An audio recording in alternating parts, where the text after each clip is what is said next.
Bab 46. Kesedihan keluarga Xiong. Baik Kepala Dirut.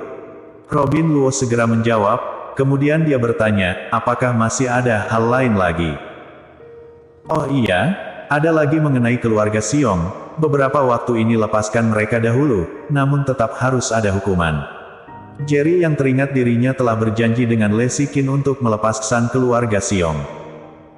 Setelah memutuskan panggilan, Jerry yang mengendarai mobilnya untuk pergi dari sana.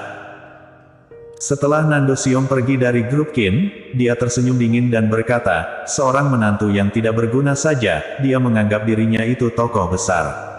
Jika bukan untuk memfitnah masalah ini ke Bobby Xiang, apakah aku akan minta maaf padamu?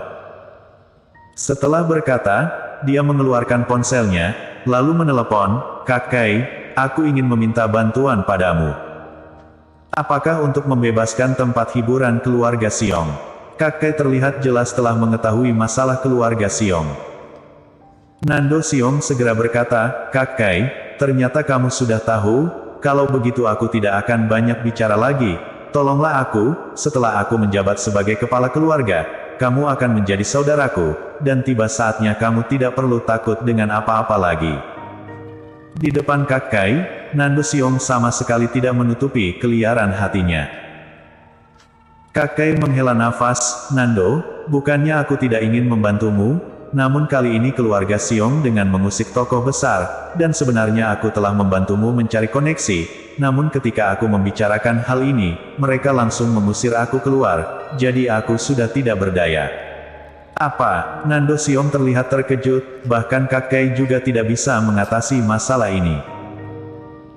Hingga saat ini, Nando Xiong baru sadar, kali ini keluarga Xiong benar-benar telah menghadapi seseorang yang berkuasa, hanya saja dia tidak mengerti, sebenarnya keluarga Xiong telah mengusik siapa, bahkan seorang Kakei saja tidak dapat mengatasinya.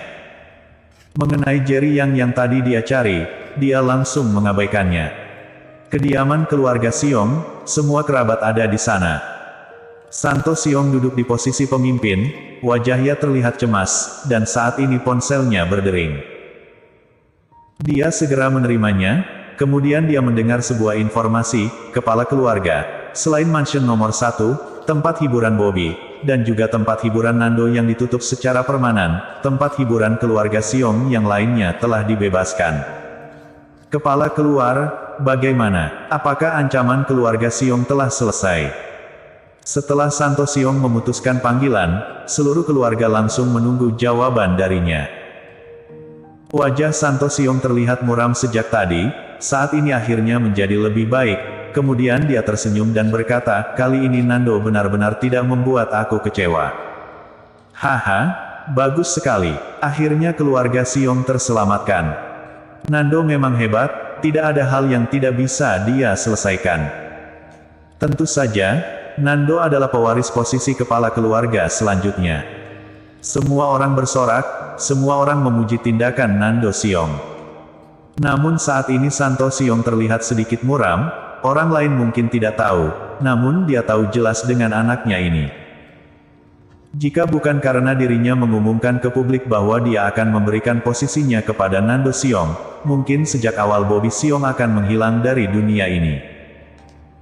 Hingga saat ini dia memiliki sebuah rahasia, kecuali dirinya, tidak ada orang yang tahu, sebenarnya Nando Xiong bukanlah anak kandungnya, tetapi dia adalah anak dari hasil perselingkuhan istrinya ketika muda. Saat itu jika bukan karena untuk citra, dia sudah akan membunuh wanita itu. Dan ketika Santo Xiong sedang termenung, Nando Xiong sudah kembali. Nando, tidak heran kamu adalah pewaris posisi kepala keluarga, jika bukan karena kamu, keluarga Xiong sudah habis. Benar, Nando, kami mewakili satu keluarga untuk berterima kasih padamu. Nandi, kamu adalah junior terbaik, di waktu yang akan datang kamu pasti dapat membawa keluarga Xiong ke masa yang berjaya. Ketika Nando Xiong baru masuk, dia langsung dikeliling oleh para kerabat. Ketika dia mendengar ucapan semua orang, dia merasa terkejut, dia sudah mencari banyak orang, namun mereka semua tidak dapat membantu keluarga Soing, tetapi kenapa tiba-tiba masalahnya selesai begitu saja? Meskipun dia bingung, Tetapi dia tetap tersenyum dan berkata, semuanya tidak perlu sungkan, sebagai pewaris posisi kepala keluarga, semua ini sudah harus aku lakukan. Santo Xiong saat ini juga datang, kemudian dia menepuk pundak Nando Xiong, tidak buruk, meskipun aku mati, aku bisa meninggal dengan tenang. Di depan banyak orang, Santo Xiong tetap harus bersikap baik pada putranya ini. Nando Xiong segera berkata, ayah, perhatikan ucapanmu, kamu pasti bisa hidup dengan usia yang panjang. Baiklah, karena masalah sudah selesai, dan semuanya bergadang semalaman, maka lepaskan seluruh tugas kalian, dan pulang untuk istirahat. Santo Xiong berkata sembari melambaikan tangannya. Setelah semua orang pergi, Santo Xiong tiba-tiba bertanya, kenapa Bobby tidak bersamamu? Tatapan Nando Xiong terlihat kesal, kemudian berkata, Bobby terluka berat. Setelah meminta maaf pada Tuan Yang, aku langsung mengantarkannya ke rumah sakit. Baik, aku merasa tenang kalau begitu. Santo Xiong tidak menyadari perubahan ekspresi di wajah Nando Xiong, jadi dia segera kembali ke kamarnya. Petua ini, dia mengira aku benar-benar tidak tahu. Aku ingin melihat, setelah anak dan cucu satu-satunya meninggal, dia masih ingin menggunakan cara apa untuk bermain denganku.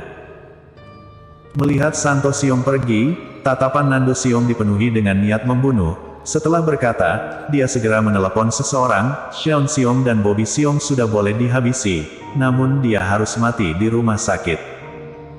Nando Xiong juga tidak menyangka dirinya akan bertindak begitu cepat, namun sekarang adalah kesempatan terbaik. Dia bergumam, Xiao Xiong sudah terluka serius, jadi akan lebih mudah jika membunuhnya, namun mengenai kematian Bobby Xiong, dia harus mencari cara terbaik. Segera, dia terpikirkan harus bagaimana, sehingga dia tersenyum dingin, karena kamu begitu suka menjadi tokoh besar, maka masalah ini akan ditanggung olehmu. Tidak alam kemudian, sebuah berita yang mengejutkan muncul dari keluarga Xiong, cucu generasi ketiga dari keluarga Xiong meninggal karena luka yang terkontaminasi. Sedangkan ayahnya Bobby Xiong setelah mengetahui hal tersebut pergi dengan terburu-buru untuk melihat putranya, namun sayang sekali dia terjatuh dari tangga, lalu mengakibatkan terjadi pendarahan dalam jumlah yang banyak, dan akhirnya meninggal karena tidak bisa diselamatkan. Bagaimanapun keluarga Xiong adalah keluarga kelas 1 di Jiangsu, sehingga berita ini segera tersebar ke seluruh Jiangsu. Jerry Yang, apakah kamu sudah mendengarnya? Xiao Xiong dan Bobby Xiong meninggal. Jerry yang baru tiba di pintu masuk grup Sanhe untuk menjemput Le Xiqin, kemudian dia diberi pertanyaan olehnya dengan serius.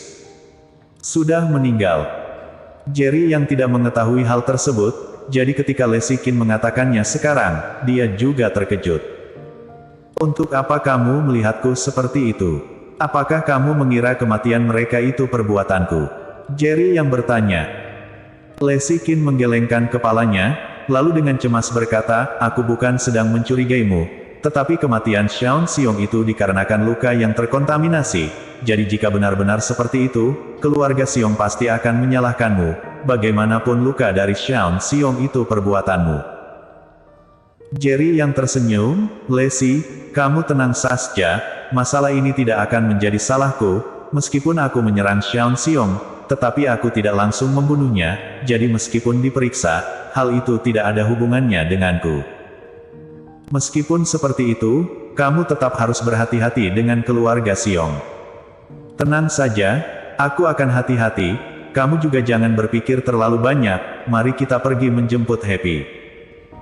Jerry yang menyalakan mobil, kemudian pergi ke Blue Sky Kindergarten. Yang Le Xiqin tidak sadar adalah, saat ini tatapan Jerry yang terlihat tajam, kemudian dia bergumam di dalam hati, hanya keluarga Xiong saja, dia tidak akan bisa menenggelamkan aku, dan jangan sampai aku yang meratakan seluruh keluarga Xiong. Bersambung.